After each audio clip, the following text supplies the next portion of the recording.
Istilah belajar yang disebutkan tadi yang menjadi observer tadi, itu apakah boleh memberikan nasihat atau memberikan solusi seperti itu? Nggak boleh. Jadi observer hanya melihat saja tanpa ada kesempatan untuk ngomong, kecuali percayaan melihat saja. Itu lagi. Nah, sebagainya. Baik, nggak ada lagi yang membuat. Oh, masih depan, Alhamdulillah mau hero diberikan kesempatan untuk bertanya. Perkenalkan, nama saya Doni. Di sini saya akan bertanya mengenai teknik skill dalam keterampilan BUENA. Yang salah satunya adalah di huruf R rahasia. Itu bagaimana kita meyakinkan klien kita yang dia itu merasa takut atau malu untuk mengungkapkan aib atau rahasianya itu kepada itu, bagaimana untuk meyakinkan kepada klien. Ini jazakallahu khairan. Oke, jadi tugas kita ya meyakinkan dengan ungkapan saja bahwa sesi ini rahasia, hanya saya, hanya ada di posisi saya dan Anda klien, dan tidak akan kita kemanapun, termasuk keluarga saya atau siapapun. Saya akan korban. Jadi silakan bercerita dengan orang. Nah, kalau kok dengan seperti itu klien belum mengungkapkan, berarti autoriti ibunya, masnya itu perlu dikuatkan lagi. Itu bisa jadi kalau itu kenal, Anda pernah punya record yang tidak menyenangkan. Itu juga berpengaruh. Begitu. Makanya kalau ngomong itu lebih baik pada orang yang tidak kita kenalkan. Begitu lebih baik. Karena kalau orang yang kita kenal, biasanya dia tahu record. Kalau record ada tahu. Kalau saya misalkan di kelompok saya yang dulu pakai timur 2, karena record saya baik, saya tidak ada masalah. Maka orang-orang di situ konsultasi saya bantu pun juga banyak. Karena autoriti itu saya bantu dan membangun kualitas hidup saya itu bagus. Nah, itu penting. Sebagai pengawas itu sangat mendukung sekali supaya orang itu percaya dan mau cerita. Bahkan karena salah satu autoriti itu yang saya bangun itu salah satunya dengan karya. Dengan teknikor, kalau konseling kan hanya 1-2 orang dan lipat. Kalau secara umum saya lakukan dengan melakukan membuat karya, menulis, kemudian aktif di media sosial, memberikan sesi di level-level kementerian, BUMN dan lain-lain. Sehingga orang misalkan dia ini presiden direktur salah satu perusahaan multinasional gitu kan, itu saya tidak percaya. Karena teknikor itu juga sangat baik. Makanya kenapa kita penting untuk betul-betul menjaga tingkah laku kita. Jadi jangan sampai drakoni iso jadi gak iso nonton. Sama seperti mbak-mbak atau ibu-ibu yang dilukai hati. Kemudian sama pasangan itu gak jadikan gelas kaca ini. Akhirnya ambil kembali itu seperti hatiku yang telah hancur. Ya, ketika kita sudah hancur reputasi kita, ya, membangunnya itu kan berarti gak bisa, tapi sangat sulit, butuh effort yang sangat kuat. Maka betul-betul jaga, termasuk dosa-dosa yang Anda lakukan seperti itu ya. Itu bukan. Ada lagi sebelum kita praktek? Sudah? Oke, kita pindah mainnya silakan diberikan ke mas yang sebelah kanan. Kita akan mulai praktek. Handoutnya dibuka semuanya di bagian poinnya.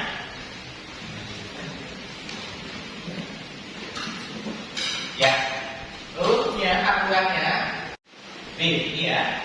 B, jadi nanti mas yang bagian kanan kita berikan, kalau ini cukup 1 orang saja ya, 1 orang saja.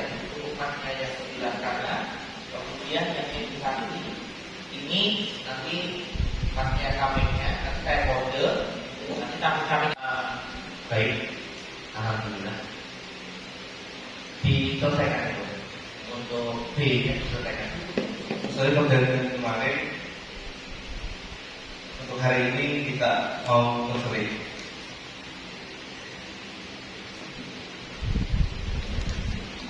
Menurut Bapak, konseling itu bagaimana? Oke, nah ini penting teman-teman untuk menyamakan persepsi guru. Jadi edukasi ini sebenarnya tidak harus dibukakan dari awal ya, tidak harus selalu. Tapi ini lebih baik untuk mengedukasi itu kali mana. Menurut saya ya nggak tahu. Karena kan saya suka kan? Dari tahu Pak. Saya nggak tahu Pak. Bapaknya sih cuma bikin saya kok. Gitu. Pertanyaan tadinya apa? Nah, beda. Kesampingnya apa? Oke, di sini saya akan menjelaskan apa itu konseling.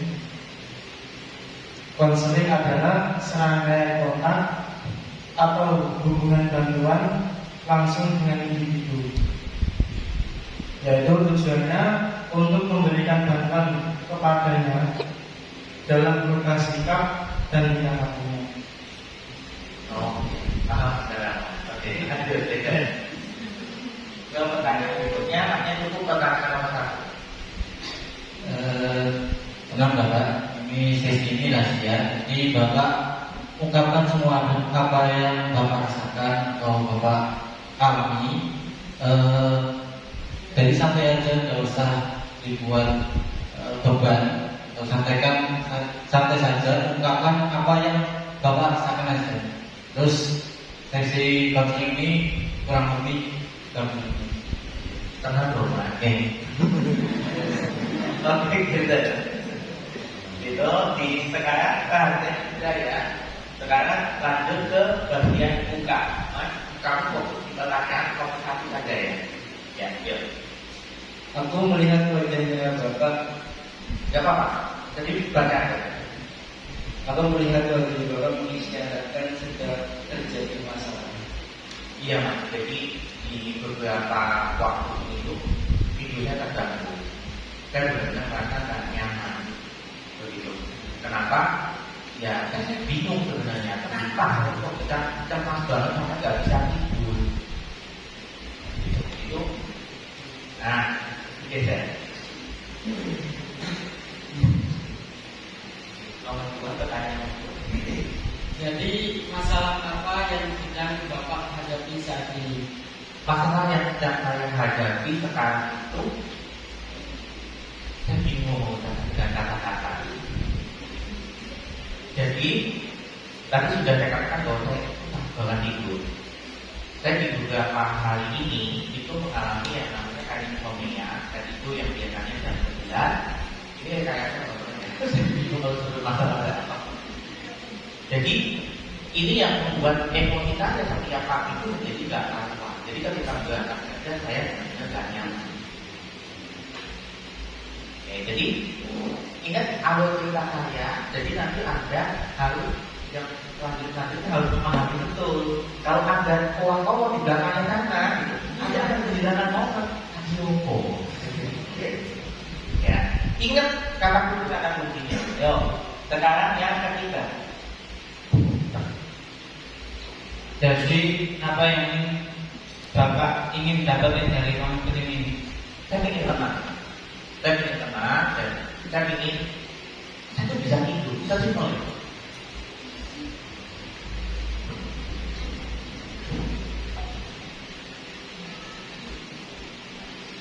Iya. Tadi Bapak tadi karena masalah itu tidurnya terganggu dan itu moodnya kadang menjadikan mood pagi itu jelek. Jadi Bapak di sini ingin mencari ketenangan. Dan untuk masalah yang Bapak hadapi dan merasa cemas itu kalau dari angka 1 sampai 10. Kalau 1 itu Bapak merasa sangat tidak terganggu. Kalau 10 merasa sangat terganggu. Dari angka 1 sampai 10 masalah itu di angka berapa? 10. 10. Ini bagus ya teman-teman. Ini pasti apa namanya? Kaki ya. Nah, kaki itu melakukan yang namanya parafrase. Dia mengingat ulang apa yang saya katakan tadi. Saya nggak bisa tidur, saya mengalami kecemasan dan lain-lain. Baru kemudian masuk ke pertanyaan. Nah, ini contoh ya. Dalam sesi ini kan kat seperti itu untuk memberikan edukasi. Jadi itu penting teman-teman. Kenapa? Karena memparafrasekan atau menuliskan itu nanti akan membuat teman-teman punya kesempatan berpikir pertanyaan apa lagi yang akan saya berikan. Kadang-kadang saya mengalami itu loh. Ini agak kampak gitu, bisa kayak gini. Ya udah, tadi Bapak mengatakan bahwa jeda pertama, seperti ini. Seperti apa pandangan Anda terhadap masalah ini? Nah, paham ya teman-teman ya? Gampang? Lanjut sekarang, kantornya 10. Pertanyaan nomor berikutnya. Nomor 2. Ini eksplorasi nomor 2. Diperhatikan betul-betul.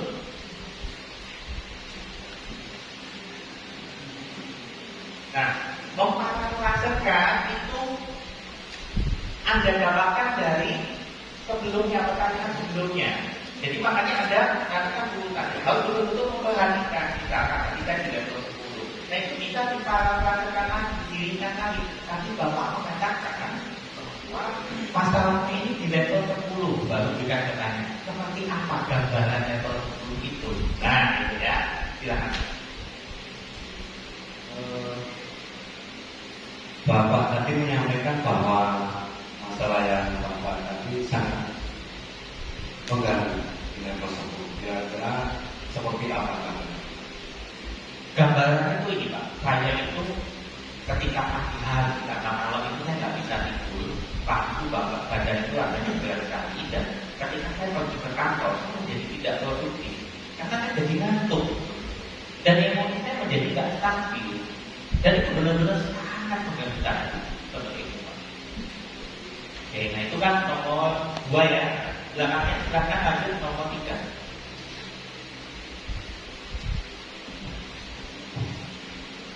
Nah, dari masalah Bapak yang tadi yang tidurnya saat terganggu, Bapak seperti apa keyakinan Bapak untuk bisa menyelesaikan masalah ini? Kalau saya yakin gitu. Setiap ada masalah pasti akan ada solusinya. Tapi saya masih bingung apa yang bisa saya lakukan untuk mengurai masalah saya ini, dan saya bisa tidur lagi itu melitung. Terus ide apa yang Bapak harus pikirkan untuk menyelesaikan masalah ini? Oke, nah sebelum saya jawab ini, biasanya di ide ini kalau di sesi awal itu dia kata-kata pasti bingung, begitu ya. Bisa dipancing-pancing saja, apa yang sudah kamu lakukan, itu juga bisa. Misalkan nanti saya menjawab belum ada ide. Nah, Anda harus punya pertanyaan lagi. Kaitannya dengan ini, apa yang sudah Anda lakukan selama ini? Gitu, paham ya? Jadi ini bisa dikembangkan. Ini hanya sebagai acuan saja. Seperti itu, oke. Kalau ide, nah waktu ide ini biarkan klien Anda memikirkannya, ya, memikirkannya. Biasanya dia akan berpikir setelah itu. Biarkan dulu, nggak apa-apa, nggak usah terburu-buru diberi pertanyaan. Apa ya? Biasanya ya, yang sudah apa? Nggak ada ide itu mah. Saya bingung, nggak tahu. Masih sama kan? Jawabannya kan bingung kan? Pertanyaan apa yang akan jawab? Sebelum masuk ke nasihat. Terus apa yang sudah Bapak lakukan untuk menyelesaikan masalah? Ya, yang sudah saya lakukan, saya sudah berusaha olahraga. Saya sudah berusaha ketika pagi sampai siang hari itu menyibukkan diri. Saya sudah berusaha minum obat tidur, nggak mau depan tadi. Itu udah banyak banget. Jadi. Oke, silakan masuk ke nasihat dan teknik.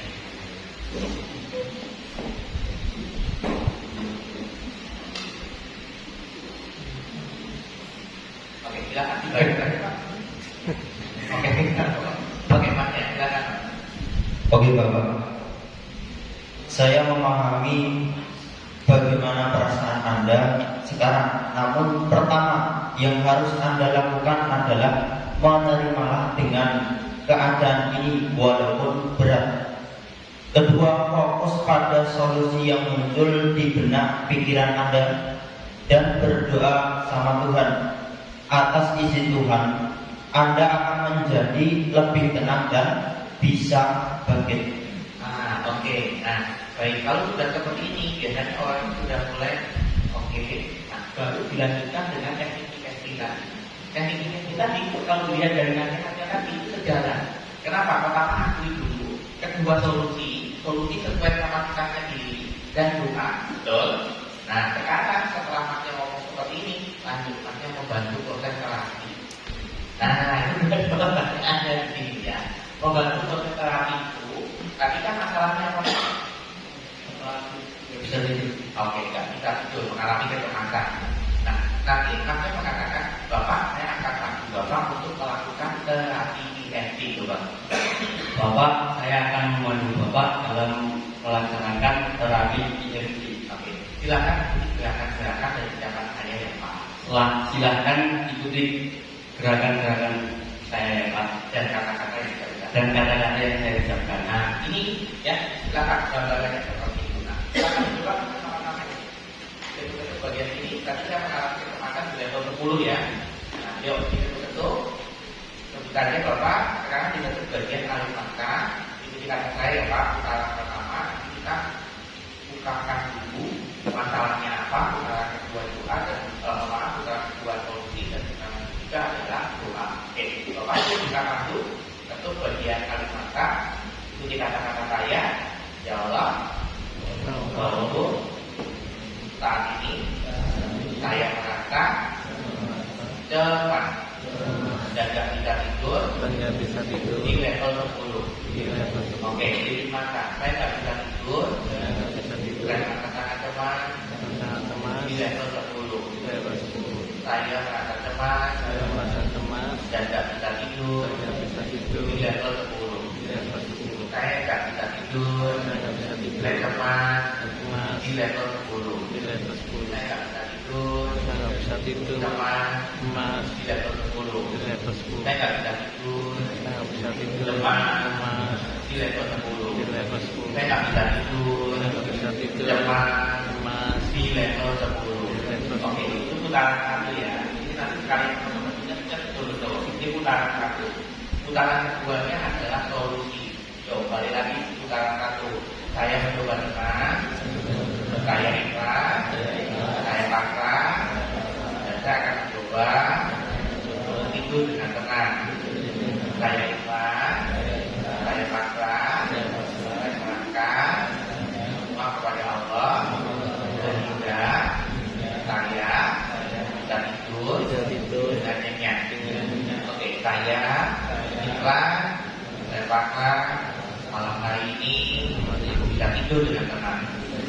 Hari ini aku iman, aku pasrah, aku serahkan semua pada Allah. Oke, aku iman, aku ikhlas, pasrah, aku serahkan semua pada Allah. Aku iman, aku pasrah, aku serahkan semuanya kepada Allah. Saya ikhlas, saya pasrah, saya serahkan semua pada Allah. Saya ikhlas, saya pasrah, saya serahkan semua pada Allah. Oke, putaran ketiga doa. Yuk, jadi ada saja. Bapak ikuti saya ya. Ya Allah, jadikan jalanku untuk malam ini tidur dengan nyenyak. Balik lagi. Ya Allah, jadikan jalanku malam hari ini tidur dengan nyenyak. Oke, bawa mata. Ya Allah, jadikan jalanku hari ini tidur dengan nyenyak. Oke, bawa itu.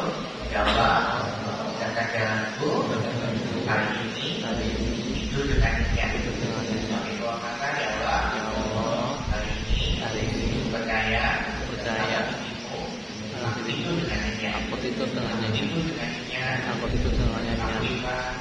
iman. Pasrah. EFT selesai. Gampang dilakukan. Bisa mempraktekkan nanti. Nah, pertemuan proses EFT ini biasanya saya sudah akan mengatakan, sudah mulai paham, sudah tidak terlalu banyak ngomong biasanya. Nah, ketika tadi ya ini kan nggak ada ide, itu tentang berat tapi tidak berarti karena di sini nggak punya ide kan. Tapi tadi saya sudah mengungkapkan apa yang sudah saya lakukan loh. Nah, yuk silakan. Geser lagi ke sampingnya, aktif. Pertanyaan pertama. idenya belum ada. Idenya belum ada, dan kita mengatakan apa yang sudah saya lakukan. Nah, pertanyaannya akan seperti apa? Nah, saya coba seperti ini, Mas. Ya. Kan dinamika dalam konflik itu kan macam-macam. Ada orang yang nggak ada ide, tapi ada orang yang idenya banyak banget. Jadi mengacu pada apa yang diucapkan sebelumnya. Tadi kan Bapak sudah mengatakan sudah olahraga, sudah mencoba bla. Nah, apa yang terlintas dalam pikiran Bapak saat ini yang bisa dilakukan dan berbeda dari sebelumnya? Nah, dilakukan begini. Ya, tadi yang Bapak katakan, apa rencana yang berbeda dari sebelumnya pernah Bapak lakukan seperti olahraga dan sebagainya? Kedepannya Bapak akan melakukan seperti apa? Bagaimana mengatasi alat masalahnya? Oke, nah ini biasanya diamati ya gerak matanya ya. Jadi gerak matanya orang itu kalau dia memikirkan sesuatu itu biasanya gerak matanya akan ke kanan atas. Ke kanan atas ini membuat sesuatu yang belum pernah dilakukan. Nah, kalau ke kiri atas itu biasanya dia mengingat-ingat tentang masa lalu. Gitu deh. Kita orang bohong itu dilihat dari mana kita tahu. Jadi di sini namanya visual mengkonstruksikan visual. Jadi membuat rekayasa visual itu kalau matanya ke kanan atas.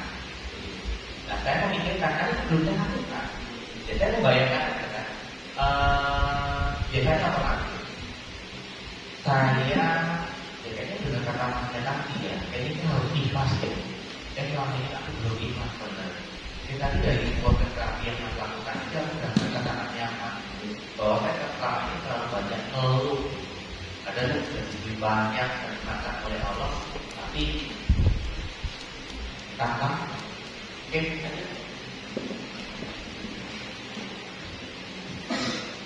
di parameter dulu tidak. Apa yang sudah saya katakan? Dari usaha-usaha Bapak tadi seperti olahraga. Bukan yang sebelumnya lagi. Jadi ini tadi kan saya baru mengucapkan tentang apa lagi? Ikhlas. Jadi fokusnya ke sana. Oh, tadi Bapak ikhlas gitu kan? Mengatakan bahwa ternyata selama ini belum ikhlas. Nah, rencana konkretnya seperti apa Pak untuk bisa ikhlas? Nah, Tadi kan Bapak punya ide kalau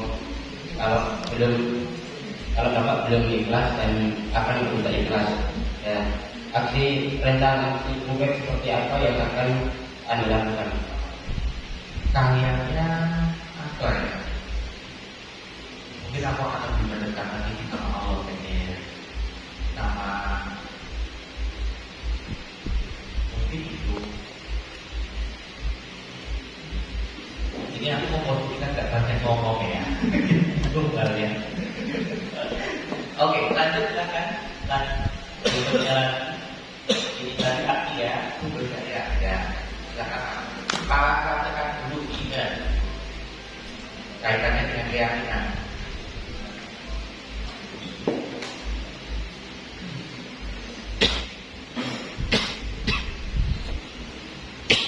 Nah, kalau praktekkan, Bapak tadi mengatakan kaitannya dengan apa tadi teman-teman? Mendekat. Arah ya. Oke, nah kata arahnya ini dipuji dan dipraktekkan. Nah, Bapak tadi mengatakan bahwa Bapak ingin lebih berpraktek sama Allah dengan apa? Mendekatkan diri kepada Allah. Sumber daya apa yang Bapak butuhkan untuk meningkatkan masalah itu? Silakan tanyakan. Yang saya contohkan tadi. Itu pertanyaan nomor 3 ya. Nah, silakan. Bisa? Ulangi saja dari omongan ini, ya. Perdengarkan. Para praktekan dari yang sebelumnya.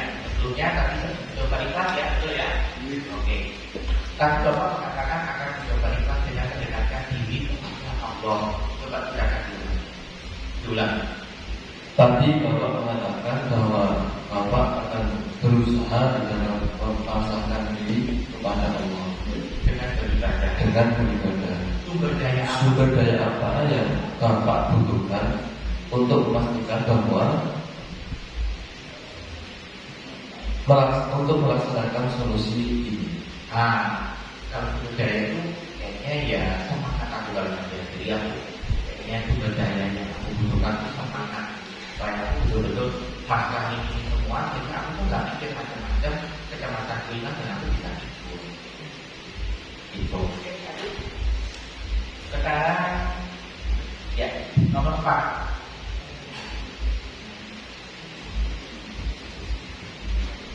Nomor 4, silakan. Bisa dipahami dulu, kalau nggak bisa ya baca aja.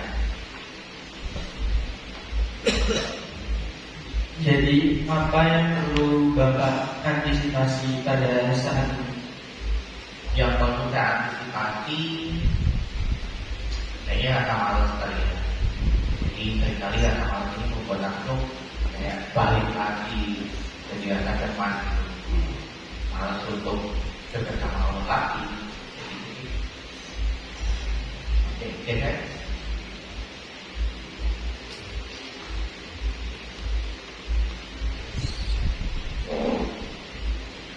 Pertanyaan kelima.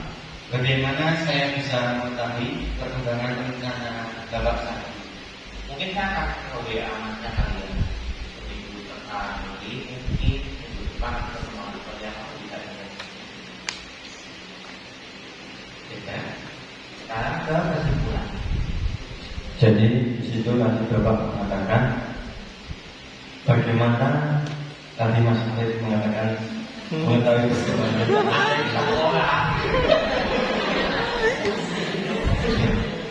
Terus menurutku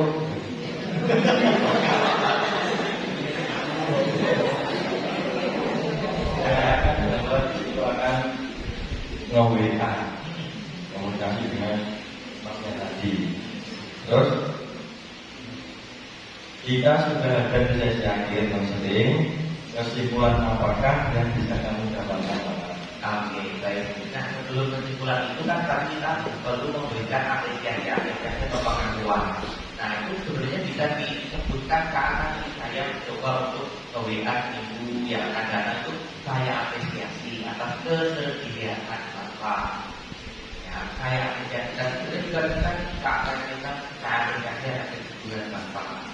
Saya menangkap beratnya masalah Bapak. Nah, itu ya.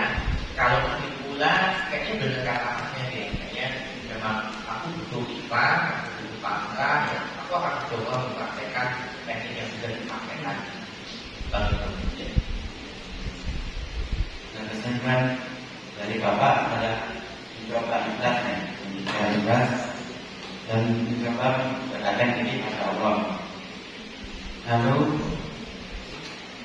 aku doakan semoga bisa melaksanakan seperti yang dikatakan hari ini dan masalah segera teratasi dengan baik.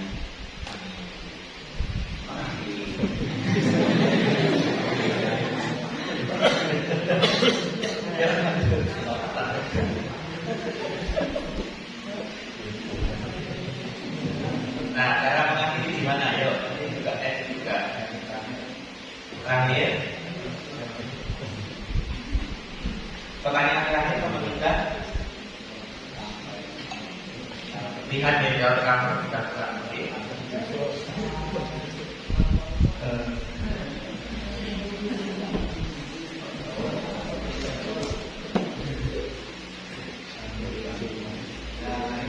Mungkin sekian, sampai ketemu lagi. Mungkin kalau ada yang perlu ditanyakan atau ada perkembangan atau ada apa lagi masalah lagi bisa datang lagi di sini, bisa WA atau konseling sama saya. Oke. Nah, gini teman-teman. Ye gampang dilakukan. Bisa.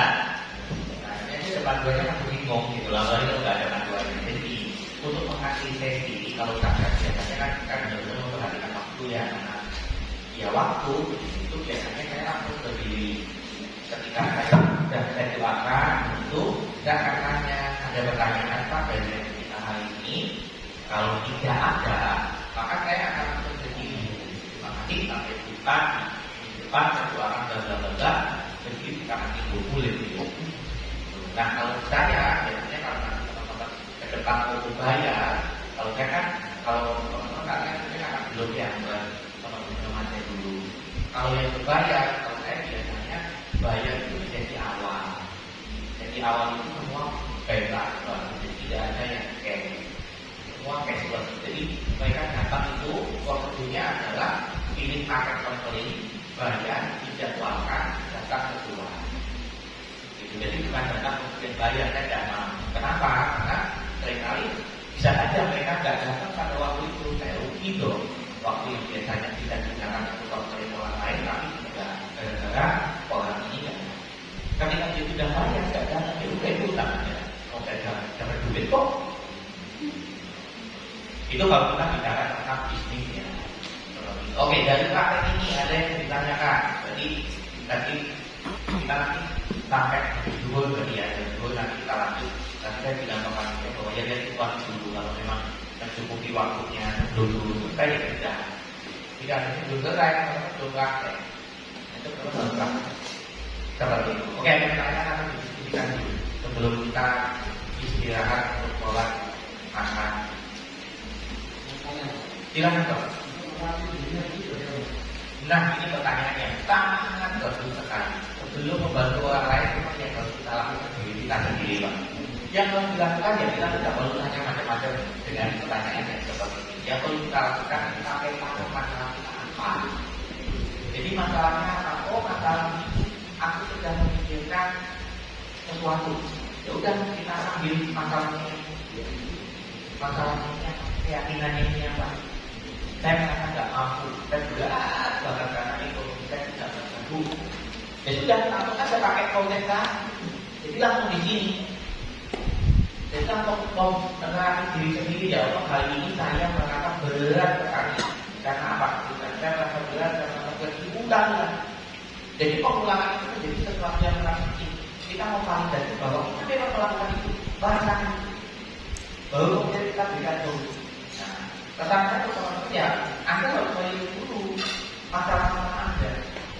Saya punya rekan pertama kontrol, gitu kan. Dia membantu orang lain sangat banyak, membantu dan sudah berbayar. Dia tidak telat untuk melakukan apa orang untuk jadi kontrol. Dia nggak bisa menyelesaikan masalahnya sendiri. Nah ini kegagalan pribadi yang seperti itu. Jadi ibarat jangan udah nggak sama bahaya sekali. Tapi sebenarnya nggak sama kita. Dia juga nggak tahu kok. Tapi lebih baik kita dalam kondisi emosi netral dan tidak bermasalah. Caranya tadi Pak kita lakukan teknik bicara, bahasanya teknik tidak tentukan. Kenapa itu harus tentukan? Berapa itu dan juga teman-teman. Titik-titik yang Anda tentukan adalah titik-titik jalur meridian akupunktur. Jadi ketika Anda tentu di bagian ini, maka jalur meridian ini akan teraktivasi, akan terstimulasi seperti kita menutup jalur. Kalau akupunktur dia harus dilakukan oleh akupunkturis yang profesional dan punya izin praktek yang jelas. Begitu ya tidak. Siapa tidak boleh jualan. Tapi kalau kita ini boleh dilakukan dan energinya sama, bentuk lagi. Nah, kami melakukan pengakuan itu sudah ada teknologinya dan ketika dilakukan secara berkelanjutan maka akan terjadi netralitas energi di dalam diri kita, emosi kita menjadi terkendali. Silakan coba. Begitu. Urutannya tadi ya, urutan 1 sampai 7 adalah ungkapkan masalah, 1 sampai 7 solusinya apa, kemudian 1 sampai 7 doa. Kalau itu saja Bapak. Begitu, ada lagi sebelum kita sholat, itu Bapak. Kalau ini kan prakteknya kita didatangi oleh pasien. Nah biasanya kan kita sebagai pengurus ataupun para mubalik ini mendatangi. Nah ini cara mengawalinya biar mereka tertarik pada kita gimana? Ya sebenarnya sama Pak. Pola ini sebenarnya kalau kita didatangi atau mendatangi sebenarnya sama. Begitu yang jelas perlu diedukasi dari awal. Diedukasi apa bahwa kita datang itu tujuannya apa? Begitu. Itu penting supaya dia itu mau. Karena kalau nggak mau nggak ada gunanya juga. Makanya kalau pendekatan di sesi awal, kalau saya konselingnya home visit, itu kan saya belum kenal. Akhirnya saya kenalan dulu dan mengedukasi dulu. Saya melihat kalau macam KKI apa yang ada dalam hidup saya gunakan untuk membangun kedekatan. Yang berikutnya adalah kamu perlu nggak sih, misalkan ya, hindari kayak kamu perlu nggak sih gitu, jangan, karena bisa saja dia saya nggak perlu gitu kan. Jadi misalkan saya datang ke sini dengan kapasitas saya sebagai apa gitu kan. Saya ingin membantu kamu untuk membicarakan masalah ini bisa. Bahasanya bisa dibanyakan ya, dengan konteks usia, karena yang usia beda-beda dari komunikasinya. Remaja dengan remaja awal, remaja awal dewasa itu pun beda. Dengan orang tua baru bahasa beda. Kalau memang dengan bahasa Jawa ya silakan. Kalau saya tidak menggunakan Jawa. Jadi itu dengan bahasa ini. Kalau orangnya agak sedikit pakai bahasa Inggris biasanya ikut. Tapi kalau enggak biasanya tidak. Jadi disesuaikan saja sama kata. Tapi perlu diusahakan. Jangan sampai tiba-tiba langsung datang, langsung duduk, langsung memberikan nasihat dan lain-lain. Itu jangan dilakukan.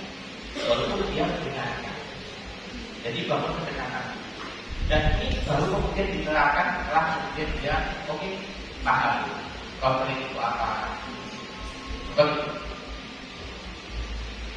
Itu cukup. Oke, kita itu yang kita sesi pertama ya, sesi kedua sudah tidak ada teori lagi. Jadi nanti kalian akan praktek masing-masing. Sudah dua-dua, ketiga, nanti lihat situasi dinamikanya. Begitu ya. Alhamdulillah jajaran Noel sampai waktu di sesi kedua. Saya doakan kita sama-sama stay di sini ya. Itu ya, assalamualaikum.